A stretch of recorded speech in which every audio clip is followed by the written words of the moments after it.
Well, hello once again, everybody. This is Dan Scott with the Revelation Deception on YouTube.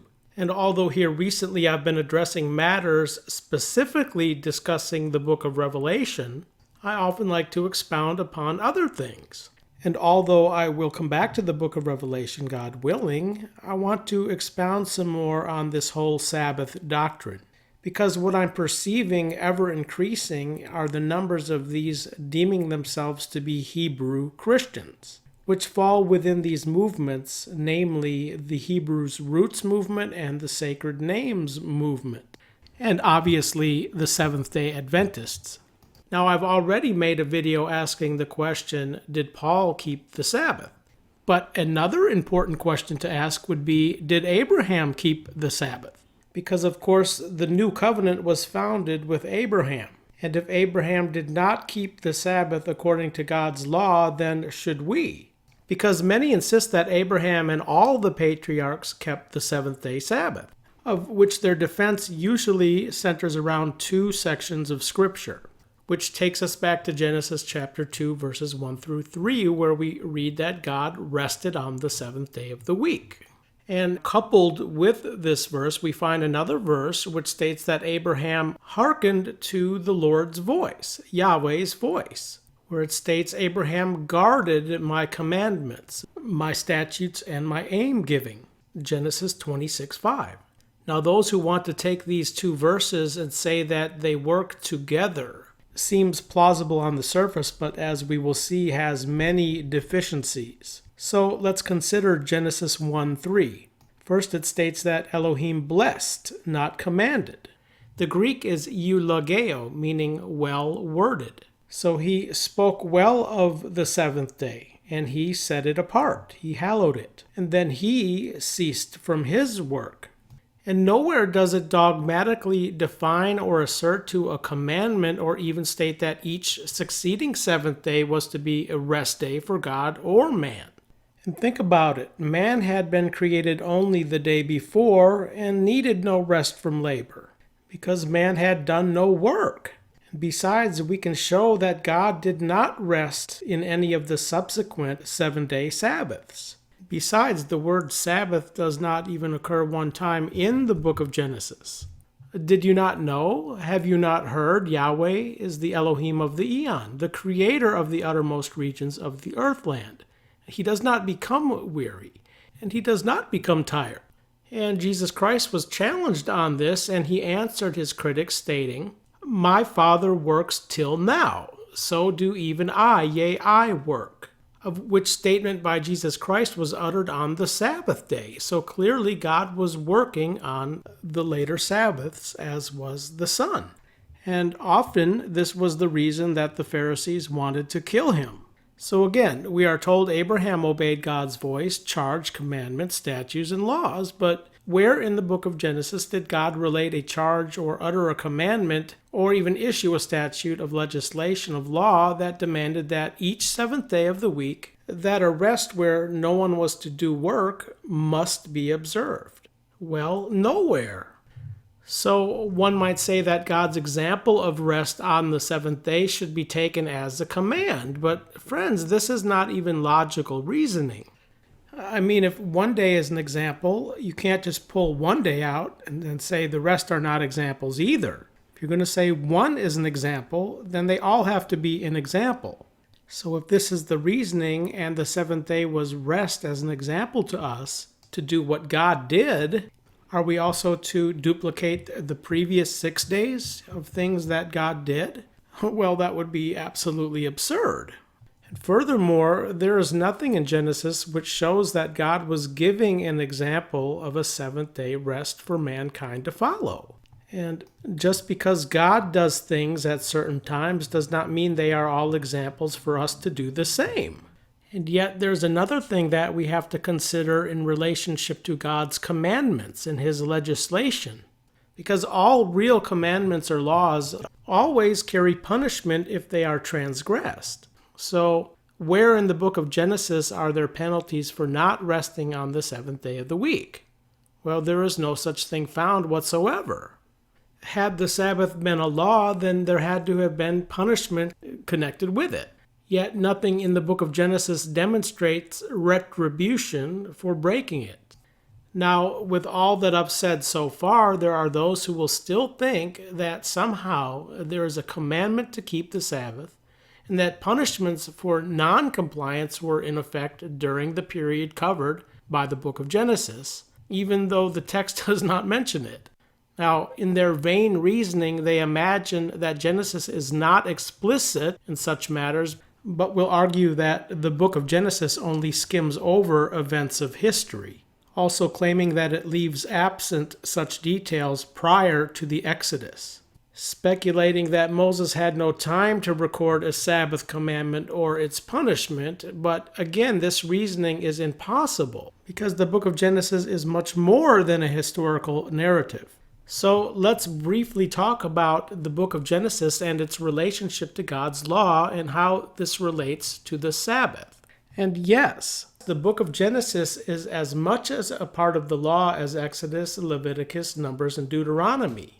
And understand that the feminine noun Towrah, which occurs 219 times in 28 books of the Hebrew canon, simply defines law, that which God gives as an aim, direction, or instruction, covering the entire body of God's prophetic writings, not just the first 5 books. And just like the Hebrew word Torah means law, the Greek word nomos also means law. In the context of law, it does not always refer to the law given through Moses. But God's law is much, much more expansive with many contexts. If you want to talk about law, let's talk about the law of the Spirit of the life of Christ, which encapsulates the law of Christ, the law of faithing, the law of freedom. And when you consider Abraham, God spoke many laws to Abraham which he obeyed, which Moses wrote about, but they weren't given to him through Moses. But Yahweh worded them to Abraham directly. And that the Jews term the first 5 books of the Old Testament Torah is a custom. And the laws that God gave through Moses should never be confused with God's all-encompassing laws. So Genesis is nothing less than a codification of law in historical form, encompassing much more than the law that was given through Moses. And this can be proved out from the New Testament, where Paul said to the Galatians, "Tell me, you that desire to be under the law, do you not hear the law?" And then Paul proceeds to mention Abraham and 2 mothers of her children, Hagar and Sarah, Galatians 4:22 through 31, which was allegorical concerning 2 covenants. And of course, Paul is referencing the book of Genesis here, of which illustrations Paul stated were in the law. So absolutely, Genesis is as much law as the other books of Moses. And Abraham was not without law, but he was without the law through Moses. God's law has context which we must rightly divide. In Galatians chapter 4, verses 21 through 24, Paul is speaking of the law in relationship to Abraham and 2 covenants, where on the other hand, in Galatians chapter 3, verse 17, Paul is speaking in the context of the law through Moses, which having become after 430 years, does not invalidate the covenant, the new covenant that was validated before, through Abraham. Just because Moses wrote the book of Genesis does not mean that the laws spoken of in the book of Genesis all are to be plugged into the law that was later given to him in the time of the Exodus. So yes, Genesis is a book of law, just like all the writ, Old or New Testaments. But all needs to be considered in context, rightly divided. And such laws govern people under the dispensation of time which is covered in these writings. And as for all 50 pages contained within the book of the law of Genesis, there is not one commandment showing that the Sabbath had to be observed until given through Moses. Now, unless distinct commandments are shown in Genesis, there can be no force of law for such assumed commands as claimed by these who want to maintain the Sabbath, based on the assertion that God himself rested on the 7th day and that Abraham kept God's commandments. And what they are doing is trying to read laws given through Moses back into the book of Genesis. But not only is this not proper, it's not legal. That's like saying that the United States citizens were obligated by law to pay income tax in the time of George Washington. And not only are such propositions absurd, but they are not being fair with the scriptural revelation. And the truth of the matter is that nowhere does the book of Genesis show the Sabbath as a command for mankind to keep. Nor does it speak of or demonstrate any punishments for not doing so. And since Genesis is a book of law, we cannot just step out of its boundaries and assume that such commandments or punishments are there, because they are not. And I know that the title of this study is, Did Abraham keep the Sabbath? But let's also ask the question, did Israel keep the Sabbath in Egypt? Well, consider the commands of Joseph, who lived long before Moses. And did he subject the Israelites to keep the Sabbath based on some assumed example that God rested on the seventh day, so they too were to obey such a law? Well, there's not one word to suggest that he did. And in fact, after Joseph died, the Israelites became slaves of the Egyptians, which placed them completely under their control. So is there any hint in Genesis or in the early parts of the Exodus which demonstrate that Israel stopped work every seventh day during their Egyptian servitude? And if they did not, that there was legal implications? Well, no. And in fact, the evidence points the other way. Moses asked Pharaoh to let Israel go 3 days into the wilderness to have a feast to the Lord. Exodus chapter 5, verses 1 through 3. And what does Pharaoh say in verse 5?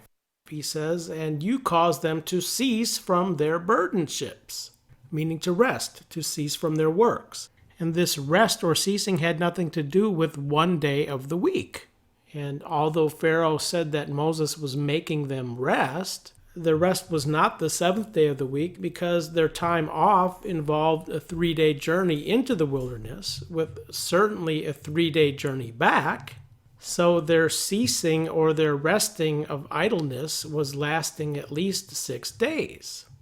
And understand that the ordinary word Sabbath in Hebrew is not always associated with the seventh day of the week, because this word has various derivations, which often speak of ceasing from something or resting. The meaning always has to be determined in context. And think about it. Do you honestly think if Moses had been telling the Israelites to rest every seventh day in accord with the commandment of God, that Pharaoh would have not had a problem with this and would have not had refuted such a thing as being bad for the economy of Egypt? And besides, Pharaoh and the Egyptians had no consideration over such observances. Pharaoh was angry that they wanted to rest. So there's nothing in the text which suggests that Israel was observing a seventh-day Sabbath at this time. So when was the weekly Sabbath day commanded? Well, we are told precisely. This legislation to Israel to keep the Sabbath is recorded in Exodus chapter 16, about 3 weeks before the code of the 10 Commandments on stone were given. Exodus chapter 16, verses 22 through 31. This is why the fourth commandment in stone includes the word remember the Sabbath day. So the Sabbath day had been commanded only a short time before, and then they were to remember it. And clearly Israel had not known that the seventh day was to be kept without any work being done until it was revealed in Exodus chapter 16. And Nehemiah made this very clear, stating, "And the Sabbath of your holiness you made them know." Know what? Well, know something that they previously did not know, being the commandments, the law, and the aim giving, of which he commanded them by the hand of Moses, your servant. And before this they did not know it. So here Nehemiah is recalling the early history of Israel, where he reminded the Jews of his own time in the 5th century BC, how God had revealed the weekly Sabbath to their ancestors at the Exodus through Moses. Nehemiah knew that Israel only received the Sabbath as a commandment at the Exodus. So why are there so many that cannot understand this? That it was through the Mosaic covenant, 430 years after God verified the covenant with Abraham, and that this Sabbath requirement was made known to them, not Abraham. And the prophet Ezekiel said practically the same thing as Nehemiah did, speaking of the time of the Exodus, where it states, "And moreover my Sabbaths, plural, I have given to them, to become a sign between me and them, to know that I, Yahweh, am the one hallowing them." So the Sabbath did not become a sign until the time of Moses. That is what Ezekiel says, and Moses recorded the same thing in Exodus chapter 31, verses 13 through 18. And before the time of Moses, the Sabbath was not a law of God that he legislated or demanded be kept. The book of Genesis shows the original seventh day of creation as a rest period for God, not man who was created the day prior. And later in the time of Moses, when the Sabbath was made known to Israel as becoming a commandment, it was not meant to dominate man, because Jesus stated that the Sabbath was made for man, not man for the Sabbath, which really shows us that the Sabbath was intended to demonstrate a sign of the grace gift of God, of which grace gift would be fulfilled in Christ Jesus, who is our Sabbath rest. And he that has entered into his rest has also ceased from his own works, as God did from his. So in conclusion, again, in the book of Genesis, there were no directions from God that the seventh day had to be observed. And when we consider the vast encompassing context of God's laws, we have to take into account the two covenants, of which both, of course, include law, Towrah or nomos. And 430 years prior to the law through Moses, God commanded Abraham that he and all who belonged to him were to be circumcised, and he diligently performed that law. But of course, now that the seed of promise through Abraham, being the Christ himself, has come, our circumcision is non-handmade, but rather in the circumcision of Christ, as one's faithing in the same manner as Abraham. But those commandments and laws which Abraham observed were not the 10 Commandments. They were not the covenantal requirements given through Moses, because there is not one hint in Genesis that the codified 10 Commandments as a legal document was in force. Yes, of course, there were principles contained within the 10 Commandments that Abraham followed, just like we who are under the same law of faithing, the law of the life of the Spirit of Christ, also follow. The law of the Spirit of the life of Christ does not give us permission to transgress God's law, but as a single legal covenant or legal document, it was not in force until it was handed through Moses. Abraham had to obey what God had commanded him, but the Sabbath was not demanded in the period covered by the book of Genesis. And what was not required of Abraham was of major significance by the Apostle Paul. Circumcision became a very important command to the ancient Israelites, as they were once pursuing a law of righteousness, which is contrary to a righteousness of God through faithing. But Paul made it clear that Abraham became the father of those who are faithing even before Abraham was circumcised. Romans chapter 4, verses 9 through 13. Where the circumcision also became a sign unto Abraham until the fulfillment through Jesus Christ, the seed of promise. But to Abraham were the promises talked, and to his seed. He does not say, and to the seeds as of many, but as of one, he says, and to the seed, which is Christ. And of course, as pertaining to us who are of Abraham, in the same manner of faithing, we are also of his seed in relationship to the promises and the inheritance promised through Abraham. And concerning all that has been written in relationship to God's Towrah, or his nomos, we no longer slave for the oldness of writing, but we slave in newness of spirit. So I will leave you with this last verse. Hence, no one has to judge you in food, or in drink, or in due to a part of a feast, or a young month, or Sabbath terms. which are a shadow of things being about to come. That is concerning the judgment in the day of the eon, for those who have not entered into his rest. But the body is of the Christ. And much more could be expounded upon, and I have made another video titled, Did Paul Keep the Sabbath?, where I talk more about the law, but I hope you are settled in the truth, and that you are of the body of Christ. And if so, may the grace and peace of Christ be upon you all, in his ability, not your ability. So until next time, keep your disposition upward, and thank you for watching.